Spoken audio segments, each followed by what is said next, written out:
Donnie, is there anything even really to discuss, at least based on the odds makers? Oklahoma City's Shai Gilgeous-Alexander as a minus 600 favorite entering All-Star Weekend basically has wrapped up the award, right? And again, you look at the graphic, it's like, hey, like if you just team, obviously best player on the best team usually gets a nod, right? That's always been in the MVP marketplace. But when you see the graphic, it's like, okay, SGA 33, 5, and 6, Jokic 30, 13, and 10. And you go, yeah, easy. SGA is the MVP at this point. Like, some things don't make any sense. And also, what's to come? Like, we understand SGA is a great basketball player, and I always equate this to the NFL. Like, you can't be an all-pro typically until you had like 2 all-pro seasons, then they finally recognize you. SGA has been flirting around that MVP market for some time and hasn't gotten one, but they want to see you on the level, then give you the benefit of the doubt the following year, which is what SGA is getting. And I don't think anybody's going to be upset, Ben, if SGA wins that award, but 30-plus games away at the All-Star break now, like, he can maybe take a little bit of a down step back, and Jokic seems like he never has a down step. But if you're just doing that, if you said player A, player B, and put that up there, it's like, I don't understand these ratings at this point and where these numbers are coming from, other than the love of SGA, and we always give it to Nikola Jokic. It's crazy we're talking this way, that it's wrapped up, and you see the numbers as if Jokic isn't going to average a triple-double for an entire season, and let's go, that's not good enough anymore. Listen, a couple of things here I think go into this outside of just voter fatigue, and we've seen the Joker win it now 3 times in the last 4 NBA seasons and don't want to give him back-to-back once again. If that were to happen, Nikola Jokic would become the 6th player in NBA history alongside Kareem, Michael Jordan, Bill Russell, Wilt Chamberlain, and LeBron James to win 4 NBA MVP awards. When you look at Jokic in the numbers, he is averaging a triple-double. He is top 4 in every single category. 3rd in points, 4th in rebounds, 2nd in assists, and he is shooting nearly 58% from the floor. We talked about the Nuggets, winners of 8 in a row, now in the 3 spot in the Western Conference. Last night, career best night for Jamal Murray, 55 points. We kind of glaze over the fact that Nikola Jokic had 26, 15, and 10 for yet another triple-double. But, Donnie, the narrative is not just voter fatigue for me. It's also Shai Gilgeous-Alexander stepping up his game, leading the NBA in scoring, 32.6 points per game, and his OKC team being better than everybody right now in the Western Conference and in the NBA. When you marry those two things together, the individual success of Shai Gilgeous-Alexander and what we expected out of Oklahoma City, and the Thunder capitalizing on those high expectations, that's why SGA is the hefty favorite.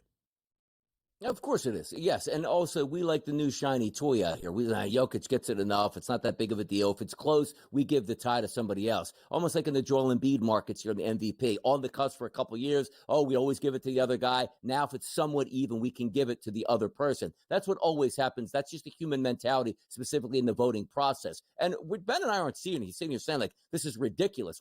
What is ridiculous here is that he's that far of ahead, even though you look at the on-court performance and there's almost identical outside of the team concept where it's like, okay, well, the team is better, best player from that team. And again, we understand that that's going to be a piece of it, which maybe leads me to say minus 200 as the favorite for SGA, not minus 600. But as the season goes along, if you just extrapolate first half and second half, OKC is the best team in the NBA record-wise. SGA, if healthy, is definitely going to get this award. And it's almost crazy to say no matter what Nikola Jokic even does, which is crazy. It's unfair. Your own success in greatness hampers what we then expect of you. If Nikola Jokic does not have a triple-double, we're like, off night for the Joker. So Donnie Rightside has a busy Thursday afternoon. He is going to join the Pro Football Today gang for a final wrap-up of the 2024 NFL season after Super Bowl 59. Because DRS is working double duty on this Thursday, and he's got to be so excited for the parade in Philadelphia on Friday, Donnie won't be here tomorrow on TEL. We will miss him dearly entering the weekend.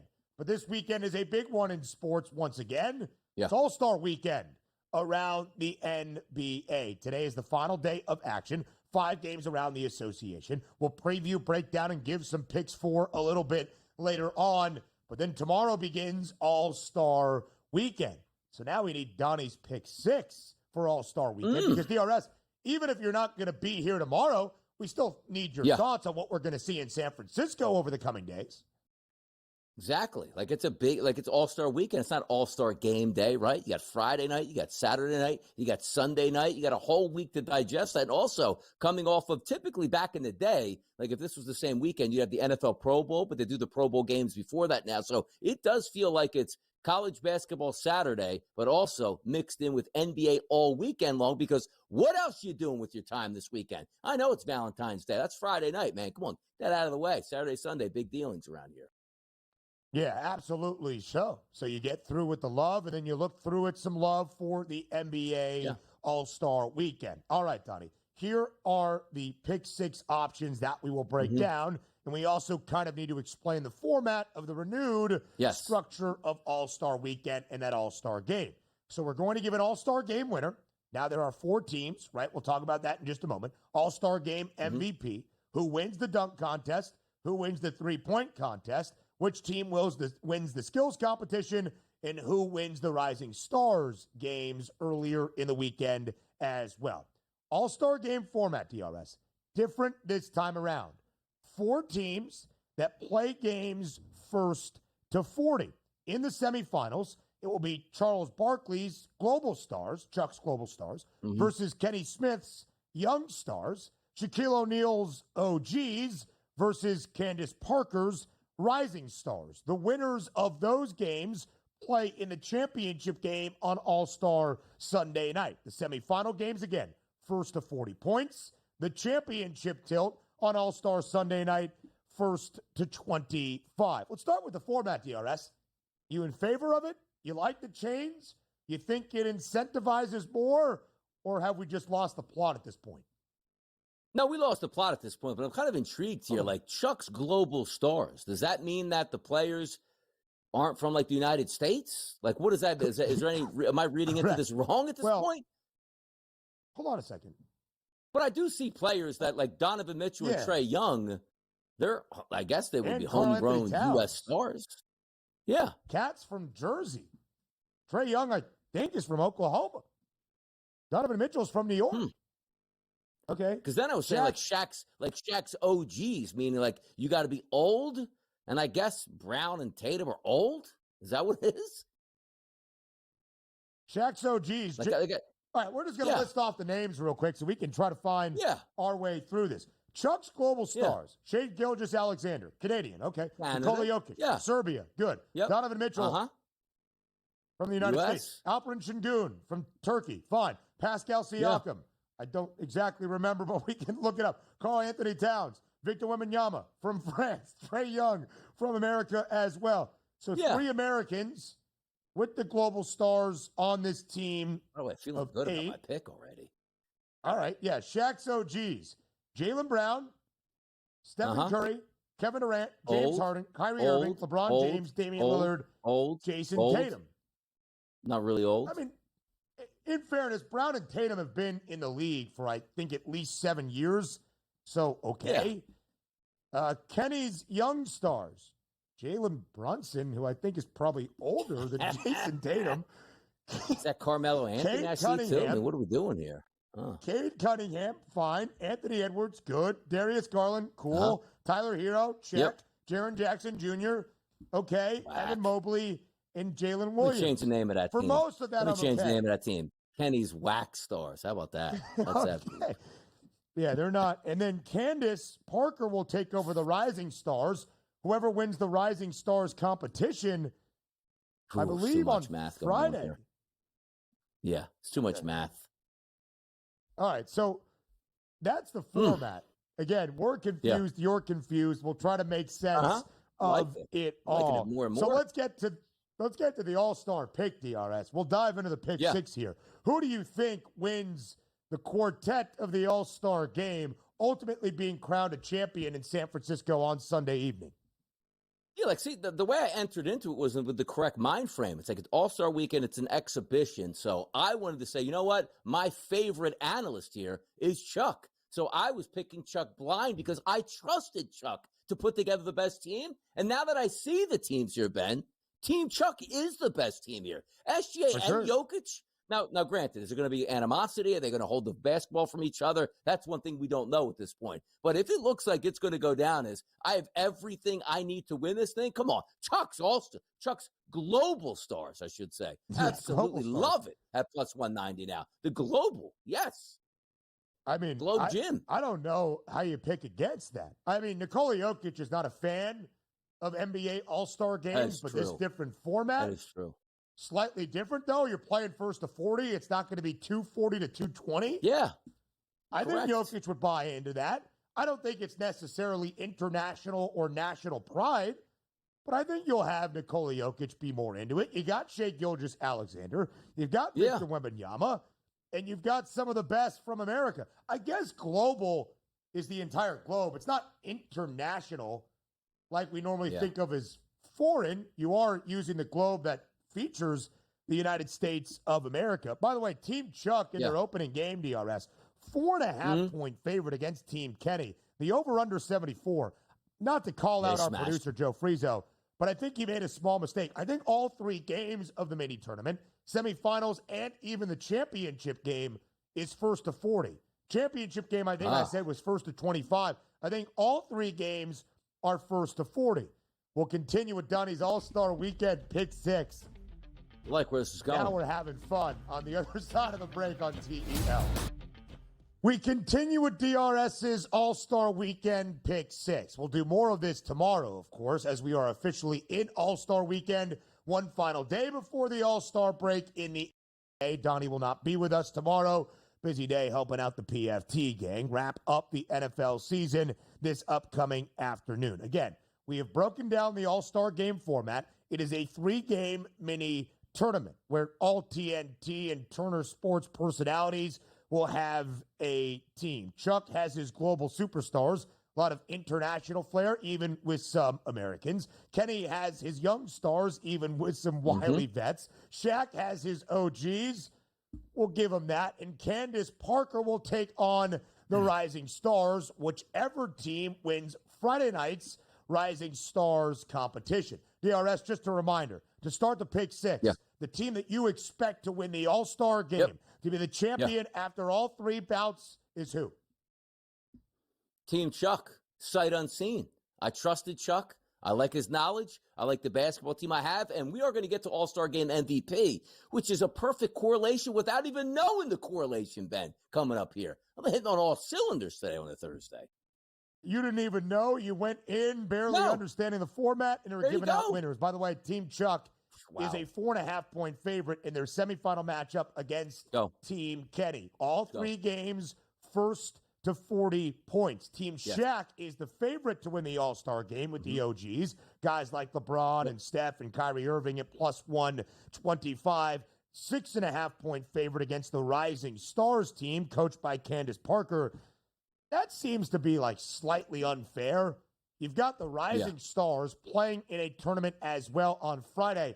And those guys then have to go play the actual NBA All-Stars? I don't know. Seems a little bit like it's working against them. Maybe they will be Rising Stars. How about that? Maybe they will be motivated and invested. So, DRS, you expect Team Chuck's Global Stars to be the ultimate All-Star Weekend champion at plus 190. When you look at the All-Star Game MVP, you just keep giving out correlated winners. It's fantastic. Victor Wembanyama, 8-1 price. I was hoping I didn't do it to myself again. Like, well, wait, pick Team Chuck, but Kenny's Young Stars has Wembanyama. Now, granted, Kenny's Young Stars not having Wembanyama is hilarious because he is the young star in the NBA. But we'll go to the global stars and Wembanyama, and also conspiracy theories line up here. It's better for the NBA to have an international superstar. Wembanyama is that guy. He is going to perform. So I'm going to take down a plus 190 and an 8-1 price here when Wemby gets me the MVP of the All-Star game. I think it's a great look, DRS. I think Victor Wembanyama plays a big role if in Team Chuck's Global Stars they do end up the ultimate champ. How about All-Star Saturday night? Time to wake up Mac McClung. Dunk contest, DRS. Who do you think wins it?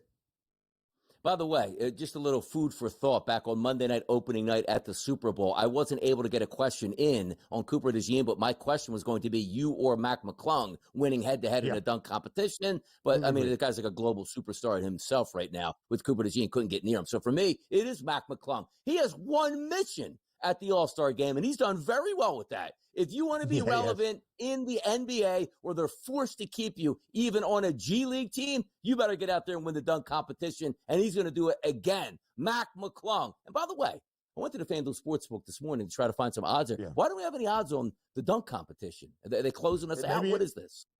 Maybe they think Mac McClung is too hefty Too of automatic? a favorite. That's His true. three fellow competitors, DRS, Monis Buzelis, the rookie for the Bulls, who they call Little Boozy Vert. Yeah, like never heard that. of Steph Castle, the rookie for the Spurs. Who's that? Who that? Never heard of that guy. Who Andre. Is that Andre 3000? Who is that? I mean, come on now. Sounds like McClung's the superstar that we all need right here in this moment. Just run through the rest of your pick six. I can't handle this. Do we have a B-roll McClung dunking that we can put up on the screen so we can sort of critique the genius that Mac McClung is? And by the way, the NBA, if the guy's winning your dunk competition, he should be mandatory on at least an NBA team to get some shine out there. Last 3 minutes of a game. Look, in college basketball, Ben, we see head coaches' kids get run. You don't think we would like to see Mac McClung get some run at the end of the game where they just stop at midcourt and let him dunk? Come on now. Get it together. Now plays for the Osceola Magic, the G League affiliate of the Orlando Magic. McClung has played in one game for the Magic this year. All right, DRS, the rest of your pick six, please, quickly. 3 points, it's Norm Powell, plus 550. Absolute lock, stock, and barrel. The best shooter in the competition. He wins that there. The skills, Team Cavaliers. I don't have anybody who's even on the Team Cavs. I just like the Cavs, so I hope maybe it's Donovan Mitchell and Garland Sharp. I don't know, but I think the Cavs is pretty good look. And the Rising Stars, come on. Jeremy Lin running the Rising Stars competition. Come on now. Lin Saturday runs wild at a plus 430 price. Woo! A 5-game NBA slate on the final day of action before All-Star Weekend around the association. As Tom Vecchio alluded to, availability, limited rosters, that could be a component of what we see tonight.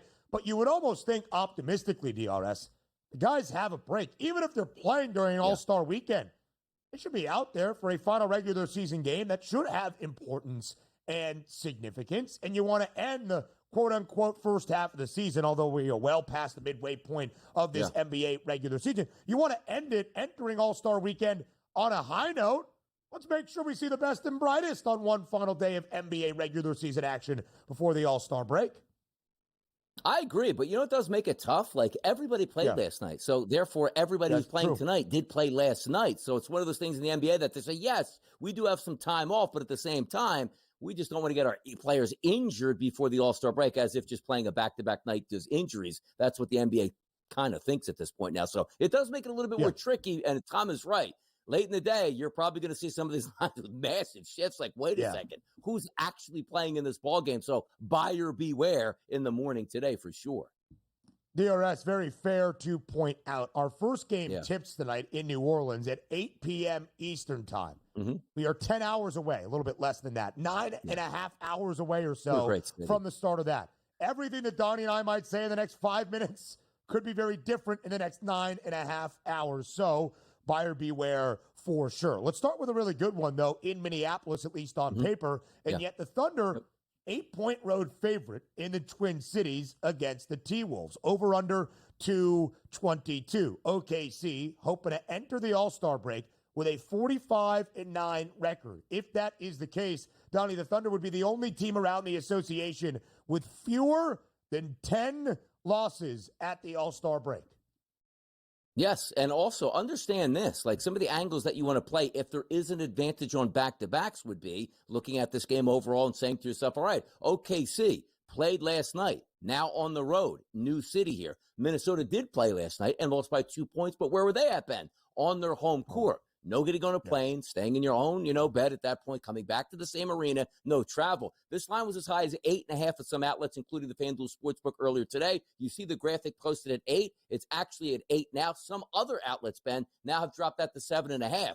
So if you were grabbing the 8.5 as the early bird special, I think it does make some sense. Again, we don't know who's playing on both sides. We're expecting the anticipated starting lineup to hold true, but also at the same time, hey, OKC can win this game and not cover, let's just say, 8 points here. I'm taking the points at home in Minnesota just because of the travel conditions were better for Minnesota, who didn't have to get on a plane.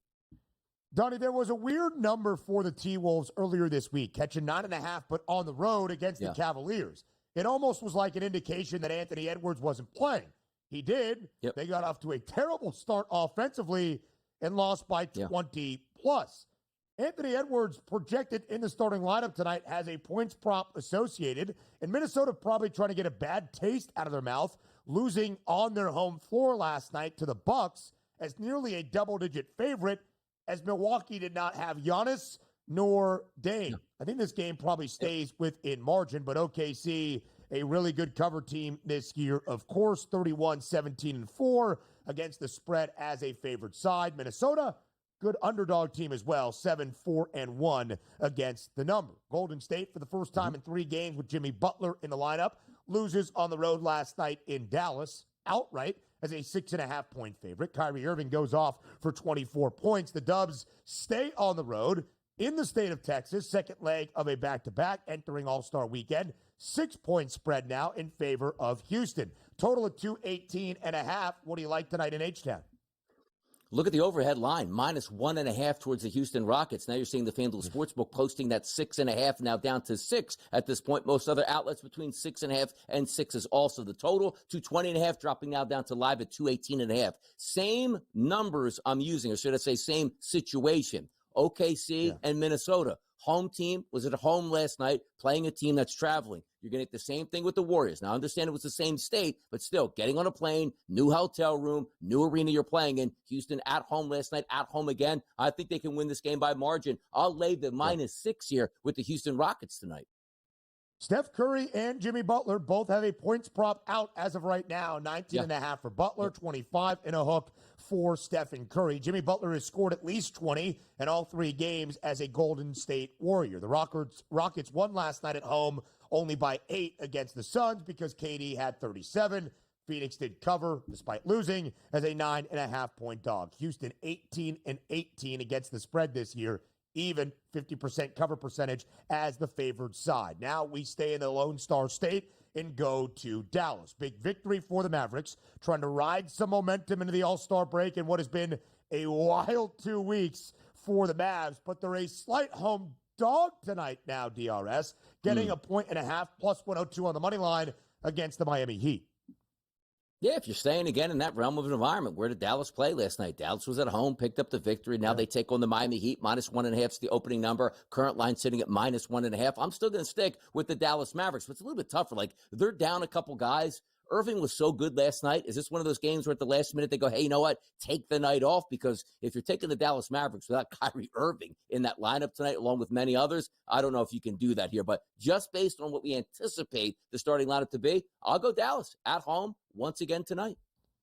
And it's been, again, a wild couple of weeks for the Dallas Mavericks. But the Mavs still in the 8th seed right now, 29-26 in the Western Conference standings. They are hoping to be a playoff team. That was the whole pitch for Anthony Davis. Win now. Max Christie, a part of that deal, has played now 5 games for the Mavs, scoring at least 15 in every one. His points prop 14.5. I do like that number. DRS, the Pels at home against the Kings. 8-point home dog. They're not a very good team this year. As we have shared, the Clippers on the road in Salt Lake. 9.5-point favorite for L.A. against Utah. The Jazz did pull the upset against the Lakers last night. Any other plays in the 2 other games?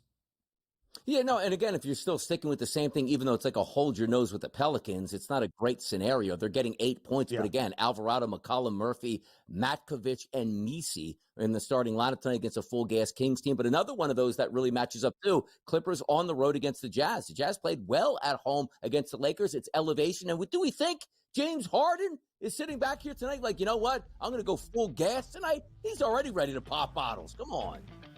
DRS, enjoy the money line and have a great weekend. More on the early line next.